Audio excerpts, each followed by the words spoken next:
Welcome to the RD Squeeze. I'm Mickey. And I'm Emily. And we're two dietitian besties here to squeeze out the misinformation around health and nutrition. Hey everyone, welcome to the RD Squeeze here, episode 30, final one of season 3. The time has flown.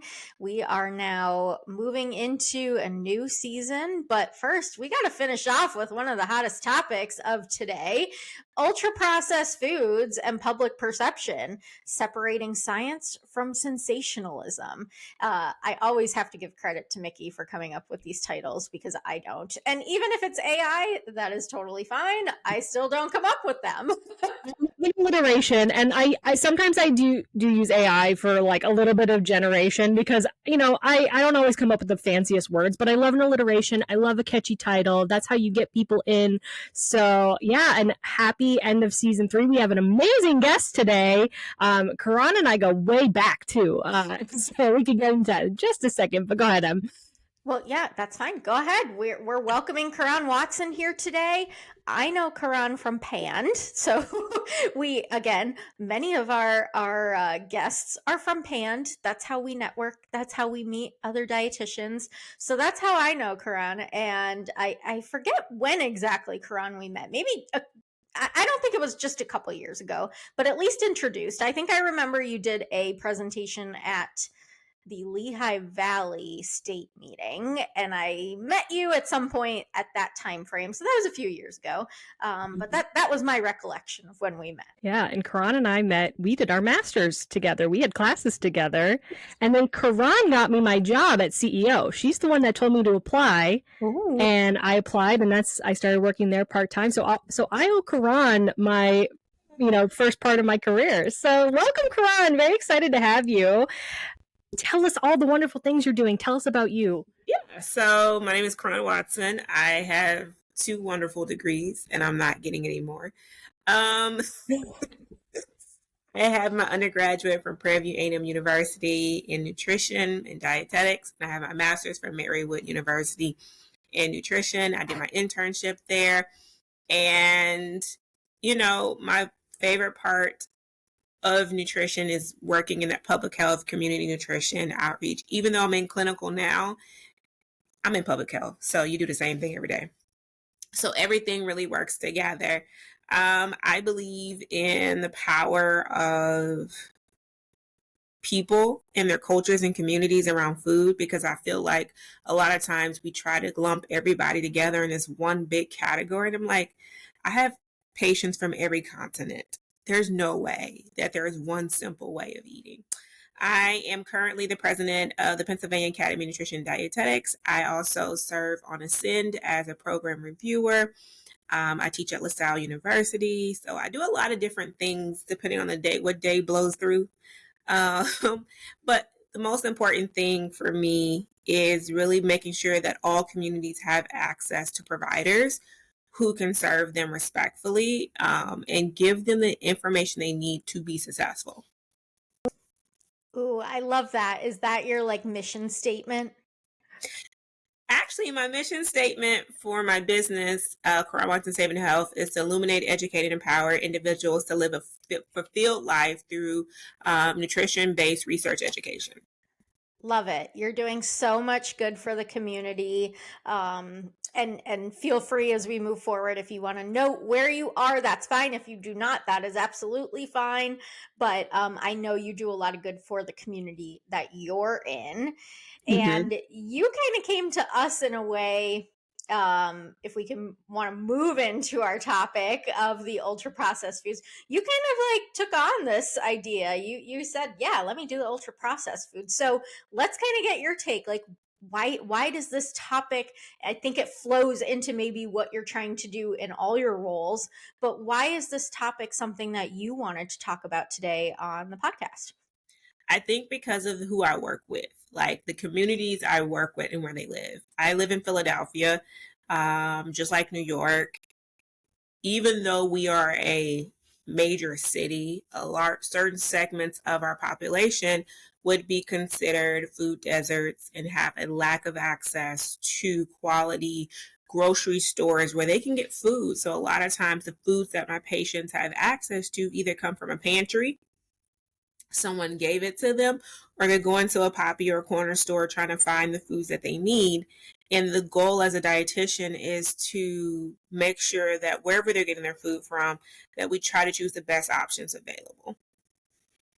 And I think that really flows into the topic of today of like the ultra processed foods, because let's explain food deserts. So I know both of you worked more in the community. So if you want to, I don't have, I mean, I know what they are. I have experience, understanding where people are in food deserts. But do you both, or Karan, do you want to give more of a description of what a food desert is? Yeah, so when we're looking at food deserts, I want you to think of an actual desert, right? You go out, you see the sand dunes, you see cactus, tumbleweeds. That's it, right? There's nothing else visually usually there. You're not going to see another person or animal or a thing. A lot of times when we're talking about an actual food desert, it is the lack of access within a certain radius of someone's home to get to a grocery store where they can provide themselves with quality food. Now, I think because I live in Philly, but I've also lived in rural areas, that goes for both rural and urban areas, right? The proximity to grocery stores, how long does it take someone to physically get there? The access, how many buses or trains do they have to take? So I think that's something for us to consider a lot of times, but it also has to go back a little bit more if we're talking about food deserts and access. It really goes back to how zoning and planning have happened over the years and how we have, it has been done over the years about where things can and cannot go. And they're in that, I would say 50s to like 80s, early 90s.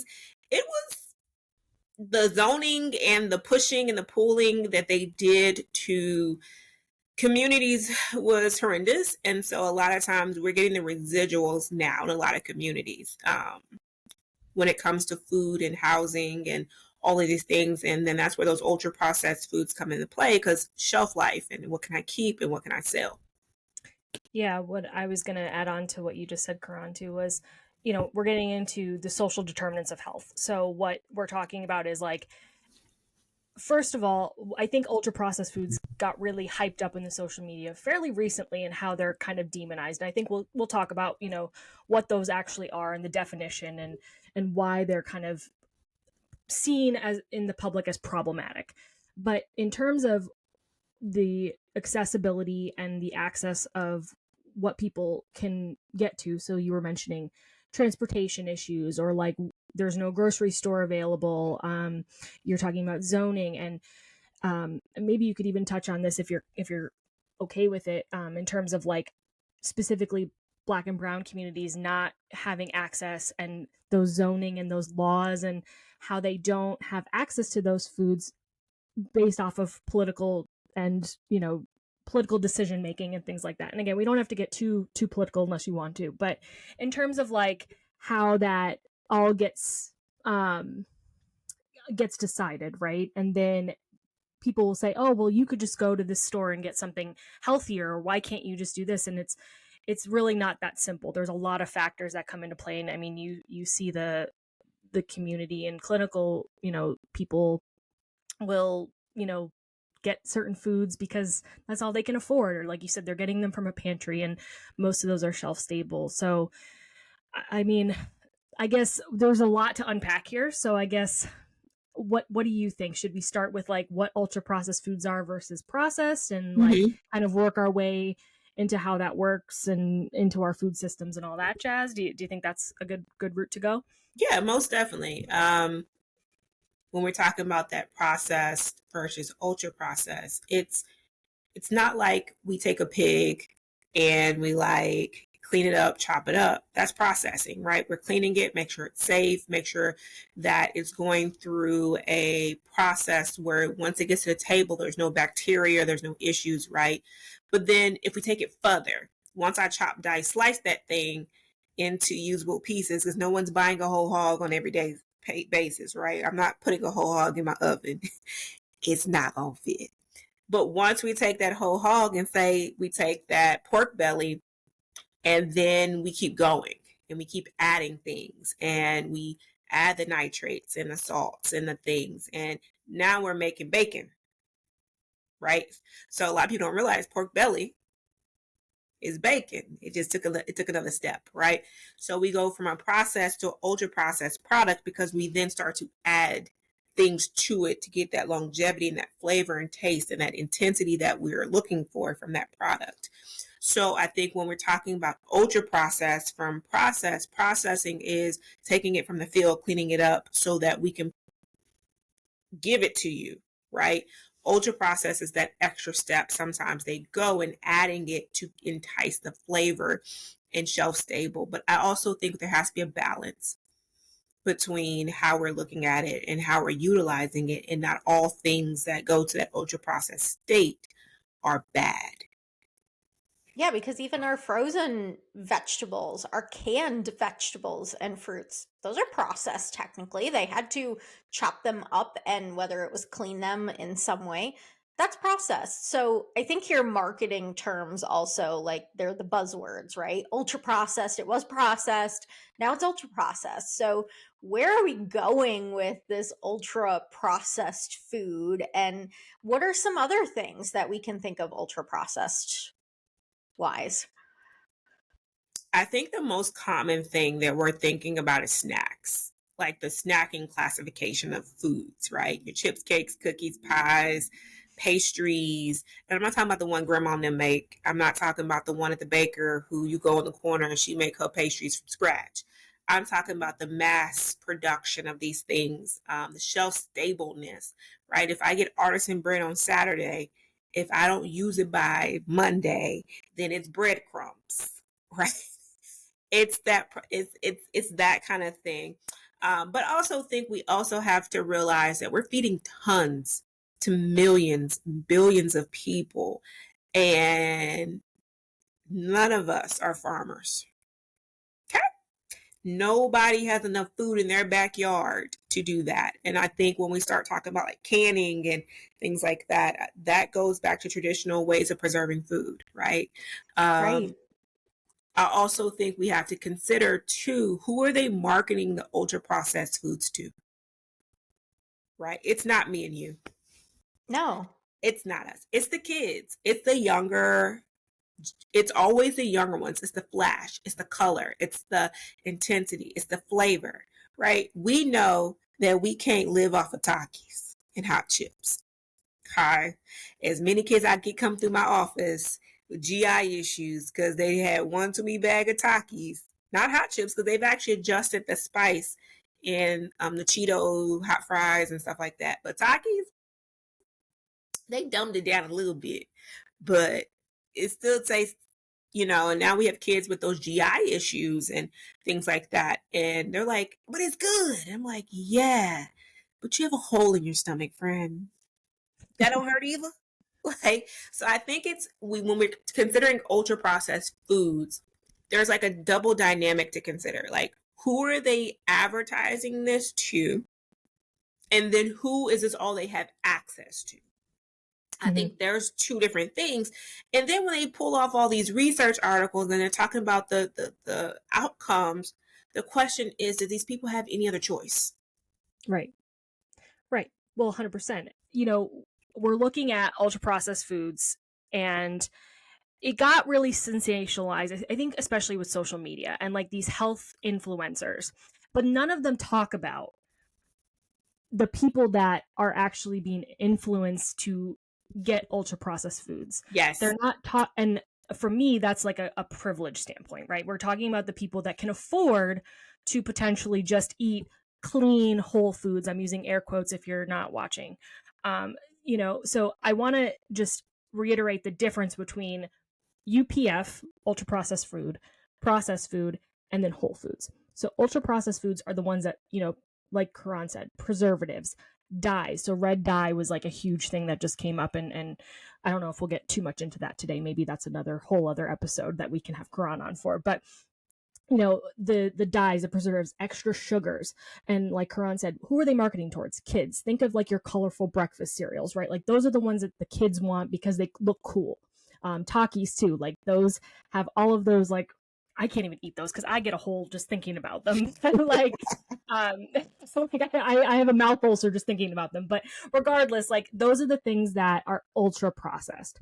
Now, not all ultra processed foods could necessarily be bad. Yes. So when we're looking at like soy milk, oat milk, our plant-based milks, those would be considered an ultra processed food because they go through multiple steps, and they either get homogenized or there's something that is added to them to make sure that they're not separating, or there's preservatives added to them. So those are considered healthy, right? Everybody's on that oat milk latte trend, right? Like, those would be considered ultra processed. Yogurt, for example, like the ones with like fruit on the bottom, normally that would be considered relatively healthy, not necessarily like this expensive, extravagant food, but I mean, that is something, we would want potentially people to get calcium from or whatever, so that's considered ultra processed. Processed, again, like Koran said, is, meat is processed. When you're looking at meat in terms of like a roast versus like a roast beef deli sliced packaged Oscar Mayer type situation, that's kind of the difference. But there's always like a processing to it. Really, the only whole foods out there that aren't processed are literally picked fresh vegetables and fruits that you're potentially getting either from your garden or a farmer's market. Because even when you are getting your apples that are shipped from California to Pennsylvania, there's usually a wax on them. So they look shiny and they look presentable and they're not showing a lot of bruising. That's a processing, right? So when people are saying, oh, only eat whole, clean foods, really the only whole, clean foods out there are the ones that you can get from a garden or from a farmer's market. So I think, Karan, you touched on a lot of that with what you just said, but I would like to touch more on what the difference is in, like, people say, oh, ultra processed foods are bad, but are they really bad? Like, what's the hype behind, one or the other? Like, like we also talk, I mean, we've seen, like, I'm sorry, I'm rambling, but like whey protein, like all of these like protein bars, that's processed. So like, but you'll see a new influencer get paid to endorse that. So like, I don't know, thoughts on that. Talk about it. I'm sorry, I'm rambling. I think the conversation shifts a little bit here for a second. It becomes like charcoal. Remember the year where charcoal was one of those big things? We had charcoal toothpaste and black pastries and all these things. Now, let's be real. Activated charcoal. How many of us was just like, yeah, let me do this? Right? It becomes exactly, because I still didn't do it either. It becomes a trend. It becomes that it thing. It becomes a thing that people are putting on their chopping block. Now, I do think that we do have to generally consider the condition. So this is one of the bigger things for me as a provider. What are you managing? What are you genetically running with? Because we have these conversations, oh, more type 2 diabetes, more hypertension, blah, blah, blah, blah, blah, blah, blah. I'm not salt sensitive.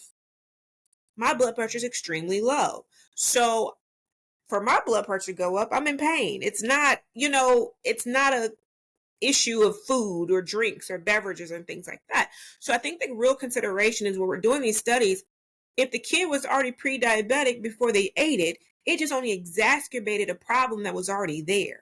So when we're talking about these ultra processed and whole foods and things like that, they could have ate if they ate too much watermelon that day. So I had one kid who was like, I ate it until I threw up. I said, baby, don't do that. And then they decide that they want to eat Little Debbie or whoever they want to eat. It does the same thing, right? Their blood sugar is still going to be increased because they ate one too many than they should have had. It wasn't balanced with all the other components. And so we have the same problem. So when we're looking at people who are eating these things and we're looking at the balance and how much of this and how much of that, yeah, okay, if the only way I'm going to get yogurt in you and I need to increase your calcium is that you eat yogurt with the fruit on the bottom, let's find the best option for you. If you not going to eat no fresh sliced turkey, roasted, blah, blah, blah, blah, okay, let's find the low sodium option for you. Okay, they have ones without nitrates if you're having heart issues. Like, let's find the best option that's available to you. Because I got patients that don't cook. I don't know what kind of pockets they got because I ain't got them. But they like, can I eat out every day? How? Sway? How? Don't know how do you do that. But I think the conversation shifts because the media has the ability to blow everything up, right? And the reality is, if we're looking historically speaking, ultra processed foods were actually high class items when they first came out. Like, these were marketed to middle and upper class, but now there's something bad because you found out that they increased diabetes, hypertension, but back when you first made them, they were to make people's life easier. Mm-hmm. And now the pendulum has swung again, and it's whole foods, not the store people. That's not what we're talking about. But the actual broccoli, not the broccoli that comes with the fill in the blank. Then it becomes other things. So I think the bigger thing is, when we're looking at, should I consume this? What are you managing? What does your family need? If you have a kid with ADHD, then yes, we're going to be mindful of added things that increase your ADHD, regardless of what it is, right? If I'm managing hypertension, of course, I'm going to look at you and be like, okay, Powerade, Gatorade, any aid, any electrolyte supplement that you don't need, or the caffeinated packaged beverage that looks good but may not be best for your blood pressure. Yeah, we're not doing that. So I think we have to take a step back because we generalize too much. We generalize foods and items too much. And then it becomes, oh my gosh. But if that's not your problem, okay, this is how we can incorporate this plus other things. But that is your problem. No, don't do that. Yes, your blood pressure will go up. Yes, your blood sugar will go up. Yes, you're going to swell it in your hands and feet. And so I think it really we have to stop demonizing the food, because let's be clear, because I would tell people this all the time. There's no way the food did it to itself. Well, and I'm going to put not that I'm a conspiracy theorist, but I'm going to put my little let's critically think. So what you just said before, and I'm going to circle back to so much what you said because it's so poignant, but in terms of the convenience foods, the ultra processed foods were marketed more towards a higher class person, right? Because they could afford it. And so we sensationalized it. We made it sexy and appealing. So of course everybody wants to get in on the new, spang dangled product that is all the hype. So then more people wanted to attain that. But then what happened, and again, this is my I can't prove this. This is just me thinking out loud. You had the upper class buying this food. It swung more towards, like you said, the pendulum swung more towards the lower middle class, even low economic status. Then you have to wonder, well, what were they putting in the food before, and how did that change over the years, and how has that maybe had a effect on disease? And we talk about now, Emily and I are weight inclusive, so we don't want to demonize obesity, but obesity rates have gone up increasingly throughout the years, and that's not a secret, right? People, but there were always bigger people. But regardless, that's not the point I'm making. But what happened in the food systems that then kind of targeted lower income, and then, like you said, then the pendulum shifted to the higher class of, well, only consume organic, whole foods, blah blah blah, all these things. And I don't know, again, there's nothing I can say that proves that, but you also mentioned, I think, in some of the studies that even I have as resources, kind of serving as evidence for this episode, there's a lot of studies saying that ultra processed foods are related to diseases, so increase in high blood pressure, diabetes, all these things. But again, they don't study the people who were part of those studies. They don't say we surveyed this low income community only. If it's a meta analysis, they're just taking all the participants that they could have taken and used them, and there's no real like you can't extrapolate that data based off of that study because there's so many other confounding factors. It's not just ultra processed foods. And you, again, Emily and I talked about this in another episode. You'd have to study back to the person in infancy, really, to even be able to figure out how ultra processed foods, because again, baby formula is ultra processed. Like there's so many things that are ultra processed that we could say, oh yeah, that could have caused cancer. We don't know. So I think it's a slippery slope when we start saying, oh, these foods, all of these foods cause cancer, all of these foods cause diabetes. And like you said, how are we managing the genetics behind that? Because I think a lot of these are also genetically predisposed. Like, if you have a family history of diabetes, you're more likely to have diabetes or whatever. So I just wanted to comment on that, I guess. No, I think that's really important in that conversation is, and as I teach a public health course to public health professionals, not to dietitians or dietitians to be, it's a little different because I'm like, okay, guys, you see the information, that's great. But the question is does it actually apply?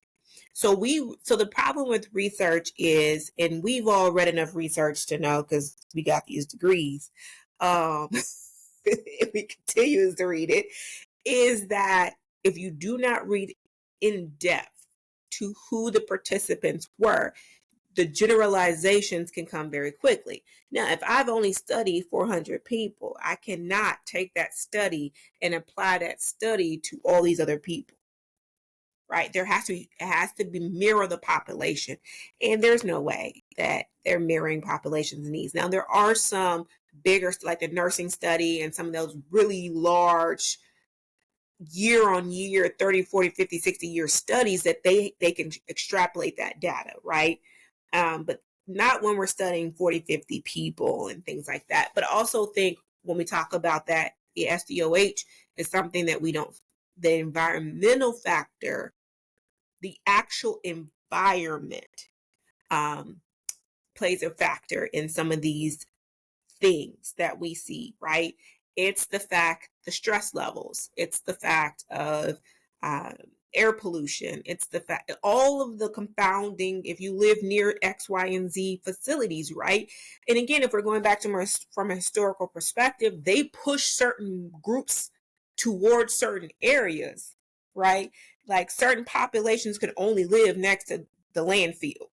They didn't want you over here, right? And again, if we think about that, and we know as someone who studied environmental factors, depending on how long that field has been there, what were they dumping over there? Are they actually testing the water like they should? Are they actually testing the air quality like they should, right? So when we start talking about ultra processed foods and who they're placed and where they go and who's consuming them, the research is showing these things. Who are you studying? Where are you studying? What city are you studying them in? Where do they come from? Where do they live? How long have they lived there, right? So it's a difference if I went into a place like in Atlanta. They I can't think of the name of the county, but the county that Atlanta sits in is a very profitable county. Like money is moneying, right? So if I was to study that county, of course, we're going to see some gaps because of the high income earners in that county, right? But when I looked at that with my student, I said, that's a big number. Like the average income was like 100 and some thousand. I'm like, average? That means y'all swinging some bats out there, right? But if we were to study that, and one of the funny things that he found in that research was those individuals had higher instances of coronary artery disease, blah, blah, blah, blah, blah. And I said, why do you think that's so? He's like, I don't know. I said, well, there's a pendulum swing, right? When you get from the lower income, the lower middle class to that upper level, you have the money. So you're going to see people who are doing well, but then you have stress. Then we have those individuals who work in those long, tiresome hours to maintain that lifestyle. And then it's like that, it's that balance. So I think we really have to be careful when we look at this data about ultra processed foods. The question is, who are you studying? Like, who are you extrapolating this data from and for? Because again, to what Mickey said is we are adding things to food to make it last longer. Yep. But I'm more on a Californian tip. Anything that has to have a Californian label, I'm putting it back, friends. if it got that California prop, I'm good. I'm putting it back. Because apparently California knows something the rest of us don't. And I'm putting it back. And what I mean by the California label, California has they have more, I would say, European standards for food.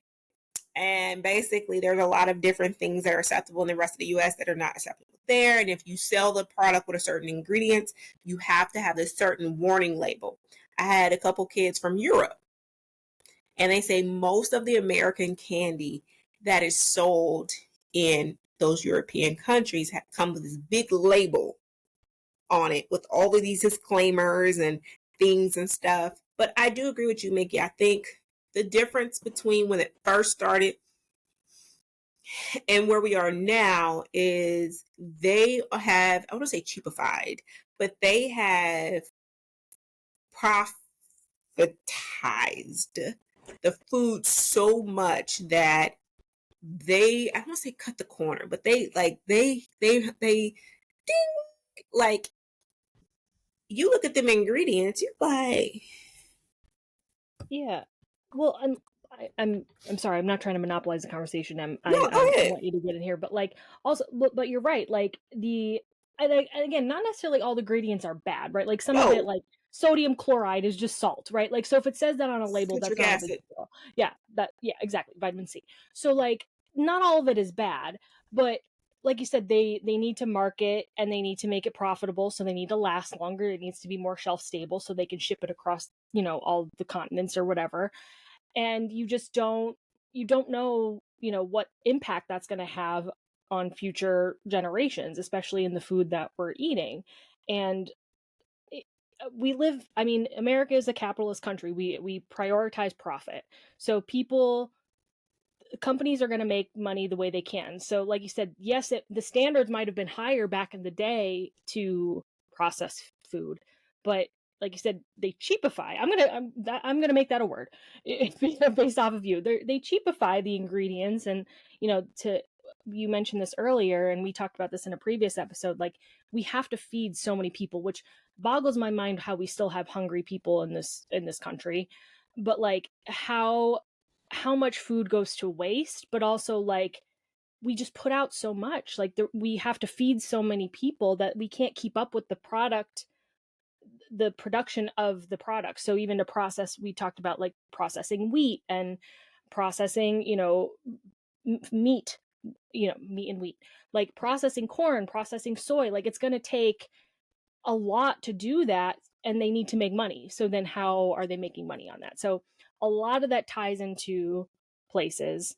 And it all, I think it all has an effect. It's just we don't study that. There's not a lot of studies on the social determinants of health or of the environmental factors. But it's mostly like, oh, this is the ingredient, and that's what we're studying because we want to demonize this one thing when we're not looking at the whole picture. Gotcha. And yeah, I don't know. No, I definitely agree. And I think one of the things that just came to mind when we talk about the shift in food, it came in 1950s. After World War II, they were producing food and they put the Farm Bill out. And they were producing that food for what? War. You need more food because you have people all over the world and you got to get this stuff out, right? We never went back and adjusted down. So what do you do when you have more food? You increase servings, you increase portions. So a lot of what we saw after World War II is the increase in these diseases and these conditions is because you were giving subsidies to the farmers to produce these products. Now you're going to come back after war and say, friends, you can't have that no more. And now what are you going to do? So now they kept the subsidies. They kept all of these things. Well, up until recently. That's a whole nother story for a whole nother problem. Up until recently, and now we're at that point in phase where, oh crap, it's too much. Like, I got all these potatoes, what we do? Now we make all kinds of things, right? I have all of this left, this fill in the blank, right? Now, what do I do with all of this, right? Now our farmers are looking at us like, okay, guys, so we can't sell this overseas. So who wants all of this? What? So what then happens is people try to find things to do with things to make sure things don't go to waste. Yes. And I also I think that flows into like the demographic who we're putting these foods to. And I want to bring up like recognize how many more Dollar Generals, Dollar Trees, convenience stores that are available in maybe those food desert areas. And now I have to say, much improvement with freezer section, fresh foods that are potentially available, but on a case to case basis on what's available, what comes in the shipment and whatnot. So what items are available in those stores? Mostly these quote unquote ultra processed foods that they're trying to sell, to get rid of, to make money on from the additional products that they are creating, that you said, Koran. Like, this is why the social determinants of health is so crucial in our public health, and why we really need to look upstream, not continue to look downstream on what's happening. Like, yes, we know obesity is at the rise, but what are we doing as a country to promote health? And if we're taking SNAP benefits away and now we're saying you can only buy certain things on SNAP, well, why don't we actually provide the education to these populations that maybe, purchasing more of these quote unquote, again, ultra processed foods, so they can learn what is a better option, as you said? Because if we're not fueling our body with food, we're not nourishing it no matter what. So as we've mentioned, whether it's ultra processed or whole food, like, we got to get nutrition into us at some point. So if we can find a yogurt that has fruit in it, because that's the only way you're going to eat yogurt to get your calcium, as you mentioned, Karan, yeah, I'm going to give it to you. Like, I'm not going to tell you can't eat it and then you don't eat. We have to look at those things so much more. And I really feel like dietitians are a leader, public health, persons, epidemiologists, like, they're looking at all this and they're saying it, but now we're taking SNAP away. Now we're saying you can only buy these foods with SNAP. So can we talk maybe a little bit on that? I know I'm bringing in the SNAP benefits, but Yeah. what can we continue to do? What have you done in your locations that has helped maybe with kind of changing this thought on ultra processed foods? I think the bigger thing from a SNAP benefit standpoint, as someone who used to be a SNAP ed provider in multiple places, when I worked for Texas A&M in the summers, and Prairie View A&M University and their extension programs, and working for the Weinberg Food Bank in adults, because I didn't do kids. They're cute, but I did adults. I think the bigger thing to consider is the play that they're putting on SNAP. The spin, as I call it. They're spinning it, right? They're using this as a ploy, because anybody who works with people in need, they're in need. Like, it's not I have patients who are having a hard time feeding their children. And I ain't talking about school age. I'm talking about 2-3-year-olds. And then so the conversation goes, when we talk about SNAP benefits and SNAP ed and all of these things, what people don't realize is, as someone who pays taxes, just like everybody else, I don't want to see nobody go hungry.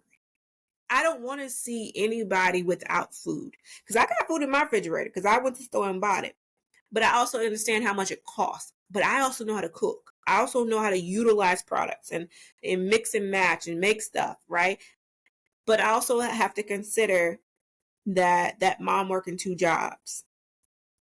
I also have to consider grandma taking care of the grandson, and they don't really cook anymore. And so how do we best serve this child with what we have? And so when we talk about that SNAP benefit, we talk about the ultra processed foods and they're cutting out these things. The question is, what are you cutting?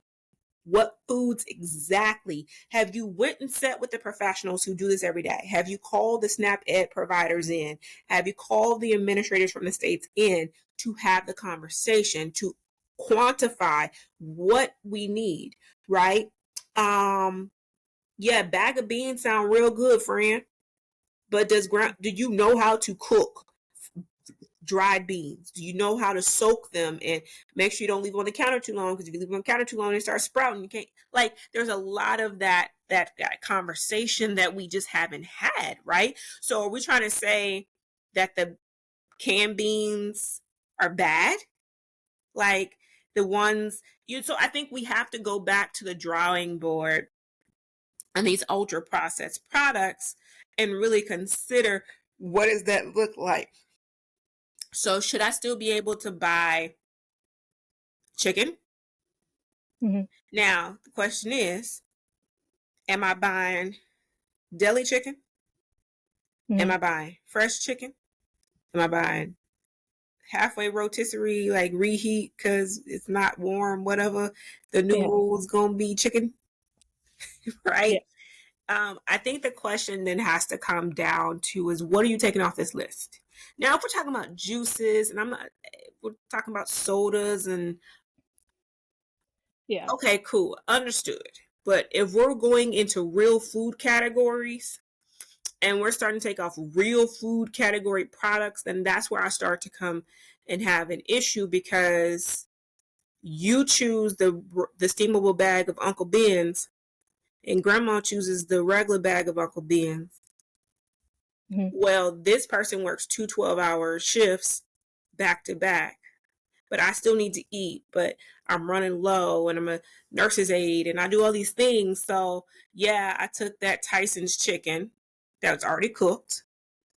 I took a steamable bag of vegetables, threw it in a container, and one of them Uncle Ben's, threw it in the microwave, and that's dinner. Am I now to tell that person that they're not eating real food anymore because it has been processed to a point where it's just ready to serve? Like, I think we have to really consider how we're talking to people because the people in the real end, not the people making $100,000 a year with staff in DC and all over the country with allowances for furniture and all these other things. Like, no, friends. The rest of us who live in studios, who teach real people. Well, the narrative has always been these lazy people, these freeloaders that take advantage of the system. They're not taking advantage of a system, right? They're getting what they can and what they have access to.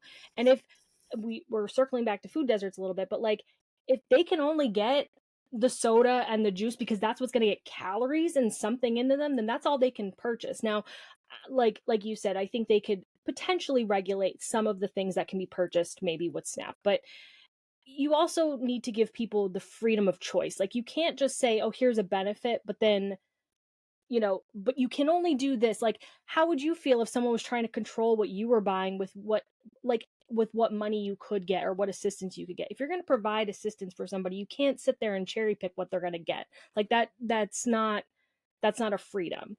I Well, think and you're adding on childcare, like you're working 2 jobs. Like that is the wrong system. And now you're telling me I can't get food to feed my kids and myself. And you're telling me what I can purchase? Like, no, the base behind all that is because you're allowing me to have to work 2 jobs and you're charging this much for childcare or whatever it might be as an example. Or like you said, if someone wouldn't have to work 3 jobs and rely on maybe convenience items because they don't have time to cook if they had an affordable wage. And again, I know this is getting like no, it makes sense.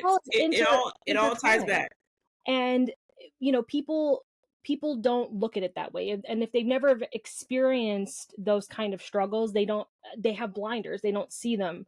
So, but the other point I want to make is even if they do just choose this one thing, maybe that's a cultural thing. Maybe that's like a treat. Maybe it's we've had this conversation. Maybe they're using their SNAP to buy for a birthday party. So you're going to say this kid can't have soda at his birthday party or whatever, but what comes into it is also the education piece, which is potentially going to be cut. That SNAP Ed piece with supplemental nutrition assistance that also helps people figure out what to do with, like you said, that bag of beans that they get pushed on them, because most pantries now are push pantries where you just get a bag of food and they send you on your way. You don't get a choice all the time, which we would like people to have that choice. But sometimes it's just what's available and that's what they get. But then they get it home and they're like, well, I don't know what to do with this. So then it goes to waste. So that's where that SNAP Ed piece comes into play, where you're telling people, you never used this bag of rice before. You've never cooked rice before. Here, let me show you. Let me show you what to do with this can of beans. Let me show you what to do with this sauce that you're getting.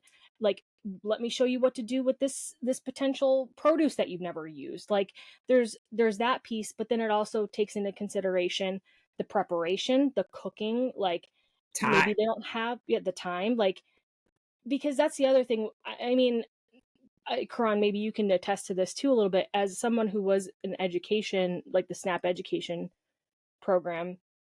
You're telling people sometimes to buy a whole chicken because it's the cheapest option, right? But then they don't know how to butcher it, because or they don't know Yeah, what to do with it. They can't store it. They don't have knives. So yeah, you could say, "Oh, this is the cheapest option because you get so many servings out of it." But if they don't know what to do with it, they don't have knives, they don't have the means to cut it up, well then yeah, the pre-cut chicken breast or the pre-cooked chicken is going to be the better option.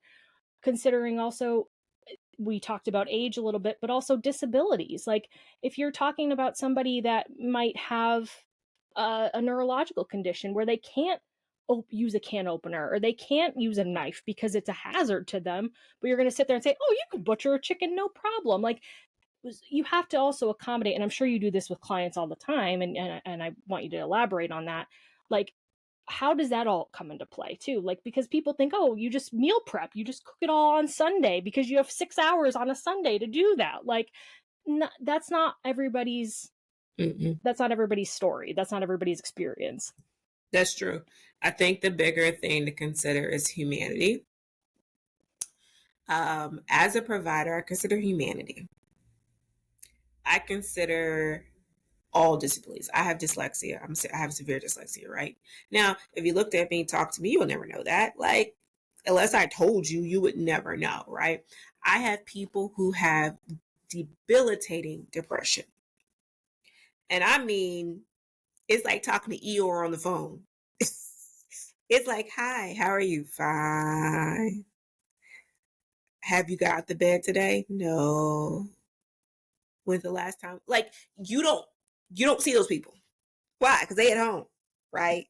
And those are the people we have to work hard for. Those are the people that we have to do a lot of investment in time, right?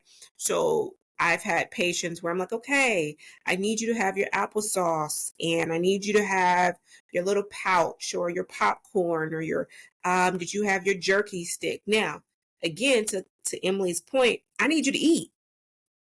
So do I care that you had jerky and applesauce today? No, you had a protein and a carb. Like, Exactly. it's shelf stable. I can't get you downstairs to a kitchen, but I know that I can get you to get on Amazon and order something and get it to the door. Eventually, you'll make it up the stairs, right? I'm not getting you eating broccoli. I'm not getting you eating carrots unless that's your fixation.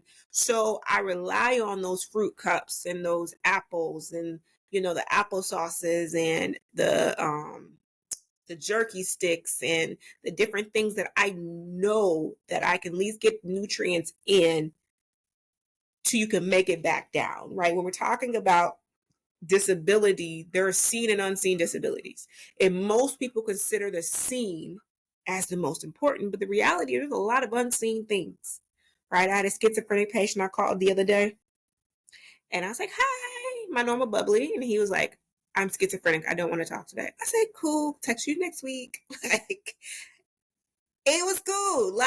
But the thing is, I knew that I'll call back and it'll be a whole other story. And it was. Calling him back. He was good. We've been rolling. But I also think because I've done it so long that he wasn't in crisis. He was having a bad day. He told me what the bad day was. I said, have a great day. And as long as he called and answered the phone again, cool. I think the bigger thing to think about when we're talking about ultra processed foods and all these other things is also too, then you have people who hyperfixate. I have a couple of them, and it's peanut butter, jelly, and toast, some fries. We introduced carrots and it gave them diarrhea, so we took those back off. And we introduced a pear. Like it becomes, you see a person, they look fine. I see a person and talk to them and let them tell me what's going on. I see that there's an issue, but I have to still remain calm and collective in these conversations to nudge and to, okay, let's reevaluate this and la la la. I'm not taking away your chicken nuggets. Let's just find the lowest sodium chicken nugget we find. That person ain't making that. He ain't cutting them no fries. He ain't soaking them in no water. He ain't doing none of that. Right? So then we have to go back and look at the packaging and figure out what the best option for his price range is. Again, I think the consideration we have to have when we're talking about all people, and I didn't say your status, I didn't say where you from, I said all people, is if this was your family member, this is how I tell my students to look at it. If this was your person or family member, how would you want them to be treated? Right? If they walked in that door and they're asking for help, how would you want to treat these people? Right? When we're talking about ultra processed versus un-ultra processed, it's a privilege. That's a privileged conversation. The conversation is, did you eat? What did you eat? Do you have enough money to actually purchase the food to sustain you till you get more? Right? We didn't even talk about our seniors. Yeah. Huge. Right? Yeah. Let's talk about them. I mean, Emily and you, we could, I don't want to lump them together, but you have veterans, so let's talk about them. Let's talk about seniors and veterans and those populations. Those are the unseen, like when we're talking about, those are your unseens. Like, though you see grandma on them, but you don't see grandma on them, right? Yeah. You don't see them until there's a problem. And they look frail. Grandma, what you been eating? You know, and people talking about the cat food and da-da-da-da. They will eat it. Why? Because it's easier for them to get cat food sometimes or other things than it is for them to get their own food. And then I have some patients who are on SSI or Social Security and disability. And I say, how much money are you getting in SNAP? $39 a month. Mm-hmm. Right? So now I got to figure out how $39 a month is going to get you what you need to humanly survive, and then figure out which pantry has the best fresh produce or dairy or products to get you the in-between. But then I have the ones who are not going to come outside in the wintertime. So then we're running into starvation and extreme food tactics. And again, you might think that her buying those discounted tuna packets, why are you always eating that? Because that's what she can afford. Right. She got a big bag of those two. She got the mixed vegetable because it was $2 and I got the family size. And then I can get another one of this. I can get a couple cans of that. Ooh, they got 10 for 10. So if I get, and I'm counting my weeks and days, and like it becomes scarcity at some point. Right? Definitely. And then your veterans, you run into the issue that they might be physically okay, but mentally they are not. They're just having a hard time to get out the door, to get down the steps, to make it to the VA for even an appointment, or to be able to communicate the need. Yeah, absolutely. Because you hear them and many others too, but because I work a lot with veterans, you hear them say, it's not for me, it's for someone else who deserves it more. No, it's for you. That is what a food pantry is for.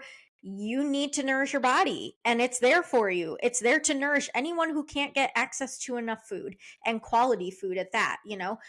We understand food pantries are given what they're given, and that's okay. But I also want to put a plug in. Like, I think this is where dietitians really come in, is Yes. we can help educate on, what, that's fine. We talked about the yogurt. You know what?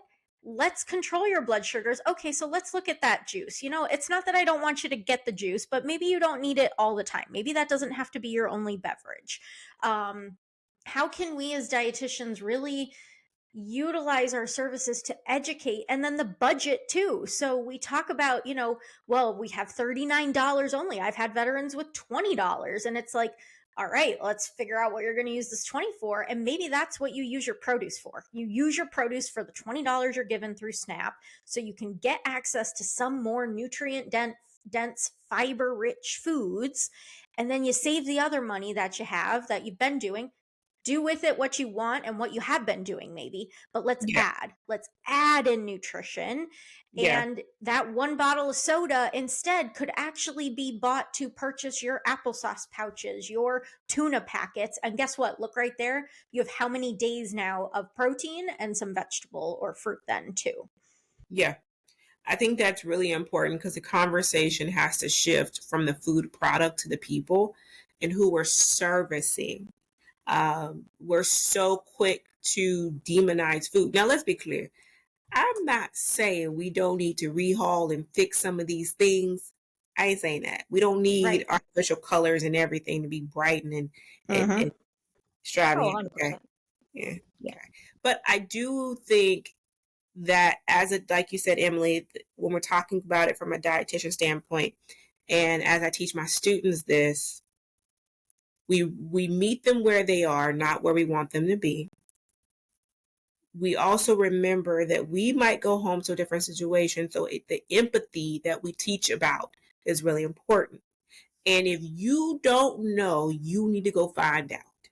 So if you haven't been to the local grocery store in the neighborhood where you service, then you need to go. You need to go to the corner store. You need to go to the pantry.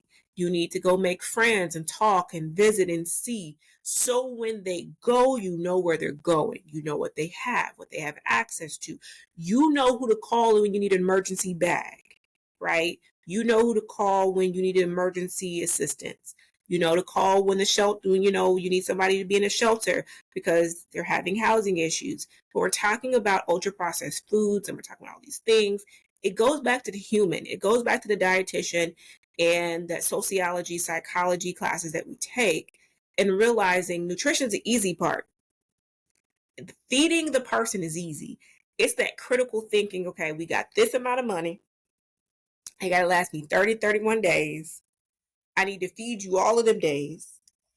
How can I make this work? Right? Like you said, the juice. Okay, we can have juice. Let's have juice, say, with dinner. So we might just be doing a protein and a carb a protein and a vegetable, and that juice is your little ooh for the evening, right? I give them a little juice, I give them a little dinner, and it's great, right? And that might seem simple to us, but for them, the fact that I can still manage my blood sugars, have my little grape or cranberry juice, because everybody on that cranberry juice. I have my little cranberry juice. I had me a little something, little tuna, and then I decided to have.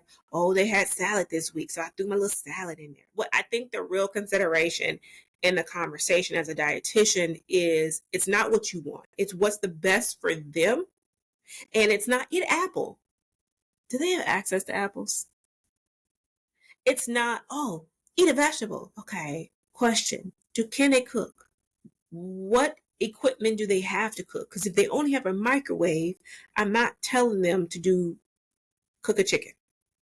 Right? Then I need to know how to cook chicken in a microwave. Right? I need to know how to, if they're going to buy it, I need to know how to cook it safely that we don't end up with foodborne illnesses. Yeah. And then maybe Tyson, the pre-made food product, might be the best option and the safest option to feed them. So I think that's more of that balance that we have to consider as dietitians is sometimes you got to ask the questions. Okay, tell me what kind of equipment you have at home. Okay, how big is your refrigerator? I had some patients that have had the little convenience refrigerators as their normal refrigerator. Yep. And so then I was like, okay, if you only have that, there's no real freezer section in there. So we have to think about, how am I going to feed you for 7 days in a convenience refrigerator? Okay, so then like you're really starting to play with okay, then we can get this, this. Like you start have to play with it, because again, for them to tell you that it's humbling in itself, because then they have to admit they don't have a stove. They only got a microwave. They have a refrigerator. Most people don't have hot plates anymore. So like it becomes one of those moments where you have to use all of the critical thinking skills that we've learned and are learning. Or some of us might need to go get some more training, because if it's not your life experience or lived experience, well, most of us is not, then I need to still know how to serve those who are in need. And I'm going to say this, and and we can leave it here. We about to see a whole lot more of it. And I was just going to add in, and that is why we need to advocate. And we need everyone to advocate, because if these programs go down, if reimbursements go down, things like that, it's just exactly, Koran. It's going to If we cut continue and worsen. Medicaid and Medicare and SNAP, just those 3 programs, baby, we in for a world that you've never seen in the United States, because you thought diabetes rates were bad now. Hospitals thought they had problems now. Wait till you get the diabetic crisis, because you're cutting, like, insulin was $35. Normal insulin was $35. I can kind of make that work, with numbers for my child or my grandpa and them. But now that may not be the case. So what do I do? Yeah. Right? How do I feed you? How do I get you the nutrients and the medication and all these other things? And we're running on pennies on dollars. Right. So. No, and look how long it took us to get to that point, and now it's like you said, at risk of going backwards. And like you said, I think we're in for a rude awakening if that's what people think is going to be beneficial to especially vulnerable communities. And I think going back to that humanity piece, like I hate that, and maybe this will be my sour for the week. Like, I hate that we think if somebody else gets assistance, we will be worse off. I hate that mentality. And I hate that we think that because someone else needs help, you won't need it in the future. And we don't think about you're closer, and I've seen this around. You're closer to being in a more unfortunate situation than you are being more privileged. And I can't stand to think that people don't have that empathy and don't think that this won't affect everyone or people that they don't know. And like you even said with the piece of someone coming to you and even saying that they have help, like they might not even know that their family members are using these programs or are beneficiaries of these. Like they might not even know until it's too late. And how many people have come out and said, I didn't think it was going to affect me, or I didn't think it was going to affect my son or my grandparents or whatever. Like that's the sad part of all of this, is that I think we've lost that empathy, and that let's put ourselves in that person's shoes and think about, it's hard to even ask for help. Not a lot of people want to ask for help to begin with.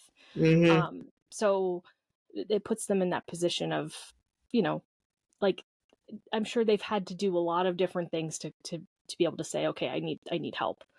But I wanted to just, as we're kind of wrapping up, because we're at an hour and we want to be respectful of your time, and I'm sure we all have work tomorrow. So, and we're filming and recording a little bit later tonight.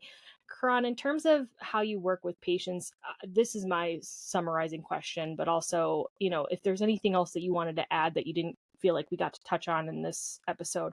But I wanted to talk about building that rapport with patients and clients, because I think, you come from an area where you deal with a lot of different people, and you don't know where they're coming from. And how do you they're never going to trust you if you don't build that trust first and meeting them where they're at. So how do you do that with patients, and how would you recommend other people do that as practitioners moving forward?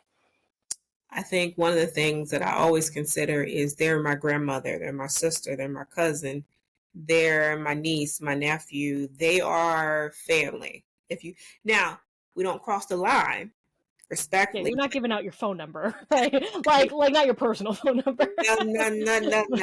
But when they walk in the doors, hey, how are you? Nice to see you. How can I help you? Now there are patients, I have to make this clear. It's a very dry hi, because they will take advantage. I mean, I just want to make sure for our new dietitians who might be listening, there's a hi. But for the most part, for me, it's, hey, nice to see you. And we build a rapport about who they are. What do you like? Where do you go? I love to see my kids light up when they come in. I'm like, hi, my name is Koran. And they're like, hi, my name is so-and-so. And I like, tell me, like, oh, like, what school do you go to? And what do you like to do? And I got one kid, his enthusiasm is above all, because he comes in and he tells me about everything, about the electrical circuit he built and the camp he goes to. I have no clue half the stuff he talks about, but he's excited to talk about it. So by the time we get to food conversation, it's not, here she go again. It's, oh, okay, yeah, I ate that. And I'm like, should we have eaten it? No. But they're okay to have the conversation. I can get my patients' blood sugars to go because we talk about life. Okay. How's the wife? How's the husband? Are you okay? Yeah, they work on my nerves. Well, do you want to talk to our therapist or counselor? Do you we go through it, and it's okay to realize all of it's connected and that they're human. Yes, they're there to talk about blood sugar. Yes, they're there to talk about heart failure. Yes, they're there to talk about gastroparesis and all these other things.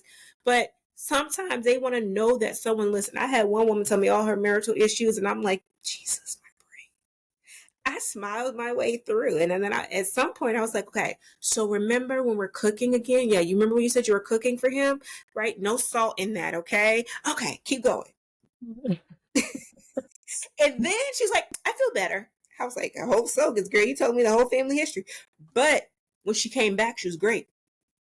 Sometimes people just need people to listen who aren't related to them. So when you're building that rapport with patients, sometimes let them talk. You do your little snips in, and then the next time you can do a full-blown education, right? But at the end of the day, some patients are going to take a little longer work than others. And you just got to realize that there's a certain level of investment that's going to be required for certain people than others. Yeah, there's no timeline. Outpatient nutrition is counseling. We take our time, and I think that's again another reason, like being handed a flyer or a handout from a provider who doesn't really know what they're talking about or thinks they do. What is that doing? There's no connection there. There's so that counseling, I think you said it perfectly. Like, you build the rapport, you kind of make a small goal, and then the next time they come in, you really talk. If they're accepting, if they're in that stage of change. Yeah, most definitely. Awesome. Well, I think this sums up this episode really well. So, Karan, are you ready for sweet and sours to end our episode? Yes. Okay. So, as you know, our sweets are something good that happened or something that's positive, and sours are maybe something that you're sour on, salty on, not happy about. Could be anything. It does not have to be nutrition related. It could be nutrition related. So, we want you to go first. I think one of my sweets is in my business, I extended up to a publishing company.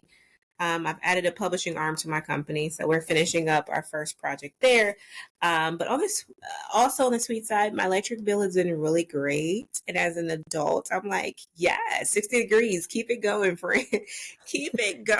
That's great. That's my sweet, because I'm like, I pay bills around here, and I'm like, Pico, talk to me nice. That $35-$40 looks good. I think the sour for me is how we treat people who aren't like us, but then realize that we actually need all of that we just liked. Mm-hmm. Do you want to elaborate on that a little bit? Yeah, I just feel like we're so critical of certain things about people, and you can fill in the blanks, but we're so critical about people. But then when the system doesn't work anymore, the farms aren't farming and the buildings aren't building and plumbing ain't plumbing, then we're like, oh my. And I'm like, friend, we do this. Who do you thought we called? Yeah. Like, so I think it's interesting in the sour state that they are there in this state until you need them. And then it's like, oh, Mhm. you did that? Yeah. Uh-huh. Yep. So I think that's more of my sour there. It's we treat people like disposable things until we realize we actually really needed them. Yeah, I agree. That might be a collective sour on all of us, but do you want to go next and then I'll go last? Well, I'll kind of lead into that, maybe with where you were going is like all of my representatives are not answering their phones. So I'm very like sour on that. Like, answer the phone. I don't care if it's a staffer. Answer your phone. I get the voicemail every time, and I leave this long and lengthy voicemail. Hey, call me back. Happy to talk. No call back. And I'm just like, this is your job. You work for me. So let's talk. I'm happy to be happy. I'm not angry at you. We're here to work together, and I'm here to educate you on what dietitians do in most of the realms. So that's my sour, is that. And then my sweet is it is Pride Month. So this week I actually have an event for Pride Month. It's a drag queen show, and it actually supports one of our youth shelters in our area. So I'm excited for that. It was fun last year. It was my first ever drag show, and I had a blast. So it was just fun, laughing, and I need some laughter therapy. So I'm looking forward to it. Yeah. All right. Awesome. Okay, so I'm gonna do my sour first. I like to end on the sweet. So I'm gonna kind of jump off you both with your sours and just say, I'm gonna call out some dietitians out there. I'm not gonna mention them by name, but I do think a lot of dietitians out there are coming at a lot of this information, especially in maybe this episode, but just from a very privileged standpoint, and they kind of they don't think about the rest of the impact of some things that happen. And this has been my biggest thing that I've been telling, all of my students is, if you didn't think nutrition was political, it is. So, buckle up, because you're in for a rude awakening. And I didn't know that as a student. And I've broken that down. I'm like, there's so much more intertwined, and there's so much more than eat broccoli, chicken, and rice every day. It is so much more than let's eat clean. There's so much more. And I am upset and saddened and sour on the dietitians that don't recognize and understand that and practice that. I think they come off with it like it's so easy or it's so whatever. And I really want those dietitians to maybe open their eyes a little bit somehow. That statement probably is not going to have them do it, but I'm gonna say it. I'm gonna say that they need to change a little bit. And times are not, and I'm not calling out anybody specific, but times are not what they used to be. So we need to approach it differently. We need to approach nutrition differently.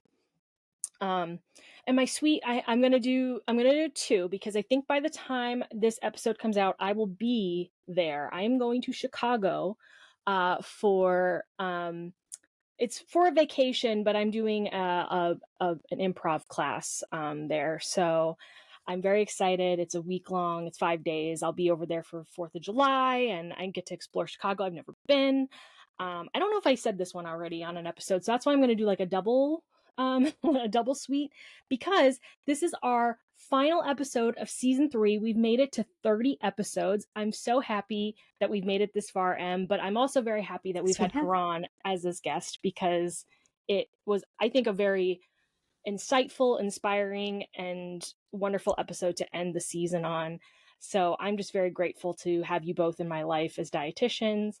And Karan, I want you to plug, because you've got a lot of stuff going on. You got your business, so plug all of the things. We'll tag you on social media so people can find you. But plug all that stuff, and then we'll send you on your way so you can go to bed. Yes. So like I said, I own Karan Watson's Haven of Health. And yes, you can find us on Instagram and Facebook. I think it's _Haven of Health on Instagram, and the Haven of Health on Facebook. One has an underscore, one does not. But if you go to our website, you can find all of the above. And yeah, like she says, I am one of those people who likes to serve, like genuinely likes to serve the profession, because at some point we have to keep transitioning. If not, we won't have a profession. Absolutely. Well, it was so wonderful having you, Karan. We appreciate it. We appreciate your insights and your education to the public. Yeah, thank you so much. And hopefully maybe we'll have you back in a future episode, because I know there's plenty more that we can all talk about.